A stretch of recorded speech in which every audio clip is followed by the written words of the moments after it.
Ya, Assalamualaikum warahmatullahi wabarakatuh. Perkenalkan, nama saya Muhammad Rizky dari kelompok 5 dan ada teman saya. Saya Muhammad Iqbal Zulkarnain dan ada lagi teman Saya saya. Muhammad Fahmi Aziz. Dan saya Muhammad Iqbal Bahtiar dan ada lagi teman saya. Saya Rafli Adiansyah dan yang terakhir ada teman saya.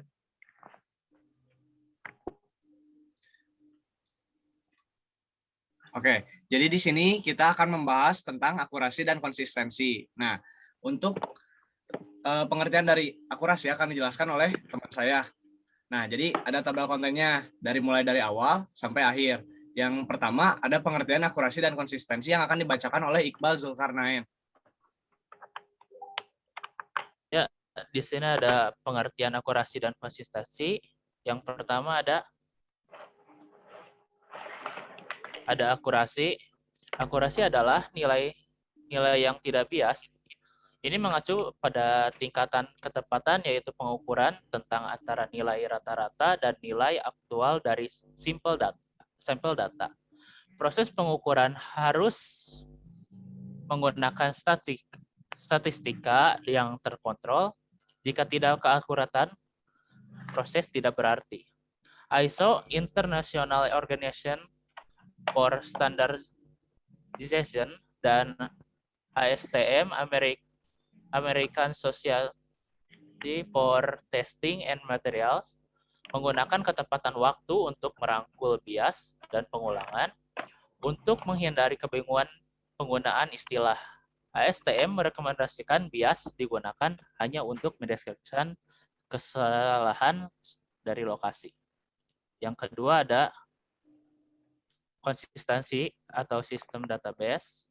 Konsistensi ini atau kebenaran dalam sistem basis data mengacu pada persyaratan bahwa setiap transaksi basis data yang diberikan harus mengubah data yang terpengaruh hanya dengan cara yang diizinkan.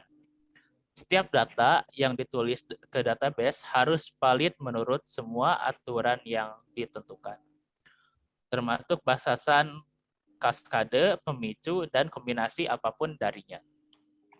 Ini tidak menjamin kebenaran transaksi dalam semua cara yang memungkinkan diinginkan oleh pemrogram aplikasi yang merupakan tanggung jawab dari kode tingkat aplikasi, tetapi hanya bahwa kesalahan program apapun tidak dapat mengakibatkan pelanggaran batasan basis yang ditentukan. Ya, terima kasih. Oke, yang selanjutnya akan dibacakan oleh saya, yaitu konsistensi sebagai jaminan asam. Nah, apa itu konsistensi sebagai jaminan asam? Jadi di sini adalah konsistensi adalah salah satu dari 4 jaminan yang mendefinisikan transaksi asid. Namun, terdapat ambiguitas yang signifikan tentang sifat jaminan ini. Ini didefinisikan secara berbeda sebagai, yang pertama ada jaminan bahwa setiap transaksi yang dimulai di masa depan harus melihat efek dari transaksi lain yang dilakukan di masa lalu.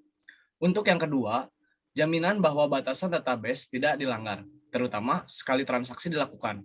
Untuk yang ketiga, jaminan bahwa operasi dalam transaksi dilakukan secara akurat, benar, dan valid, sehubungan dengan semantik aplikasi.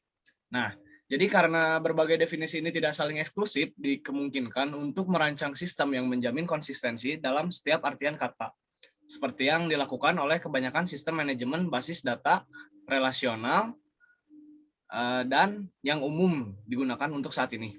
Oke, yang selanjutnya akan dibacakan oleh teman saya. Konsistensi sebagai trade-off camp. Teorema camp didasarkan pada 3 trade-off. Salah satunya adalah konsistensi atom. Disingkat menjadi konsistensi untuk akronim.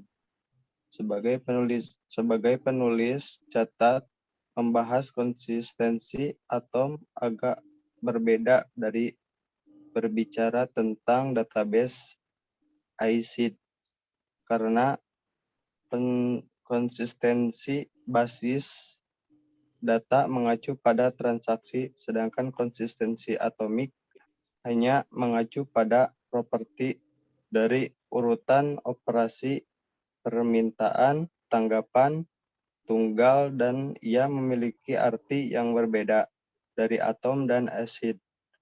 Karena ia memasukkan gagasan basis data dari atom dan konsisten dalam teorema Kemp, Anda hanya dapat memiliki 2 dari 3 properti berikut: konsistensi, ketersediaan, atau toleransi partisi. Oleh karena itu, konsistensi mungkin harus ditukar dalam beberapa sistem database. Dan untuk langkah-langkah akan dibacakan oleh teman saya. Selanjutnya, langkah untuk mendapatkan tingkat akurasi terbaik. Yaitu 1. Terima semua data yang terkumpul. Tetapkan apa saja penyebab khususnya dan periksa data yang diterima selanjutnya.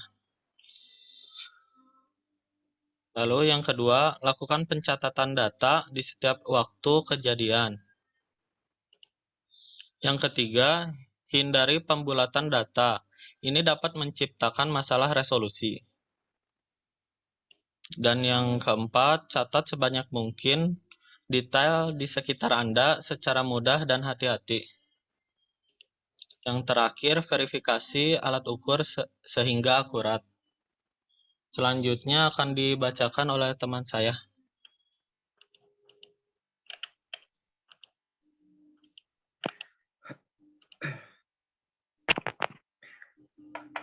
Yang selanjutnya ada jenis-jenis akurasi. Yang pertama,